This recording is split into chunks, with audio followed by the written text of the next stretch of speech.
আসসালামু আলাইকুম। আশা করি সবাই ভালো আছেন। আলহামদুলিল্লাহ আমিও ভালো আছি। সবাই সফলতার গল্প শোনায়। তো আজকে আমারও ক্ষুদ্র সফলতার গল্প আপনাদেরকে শোনাবো।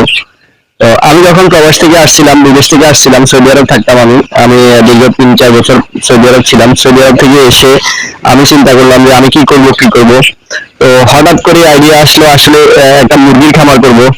তো আসলে আমি মুরগির খামার স্টার্ট করছি।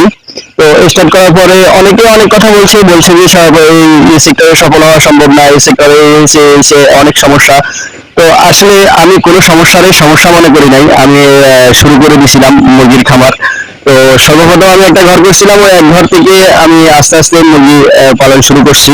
তো শুরু করার পরে আলহামদুলিল্লাহ আল্লাহর রহমতে আজকে আমার এই সেটে 1300 মুরগি আছে, 1300 কালার বার্ড আছে।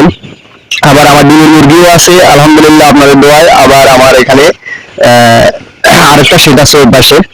তো আলহামদুলিল্লাহ আল্লাহর রহমতে সবাই যে কোনো কাজ, আমার মনে হয় যে কোনো কাজ মন দিয়ে করলে অবশ্যই সফলতা অবশ্যই আসবে। আলহামদুলিল্লাহ আল্লাহর রহমতে এই মুরগি খামার করে আলহামদুলিল্লাহ আল্লাহর রহমতে আমি ভালোই আছি। তো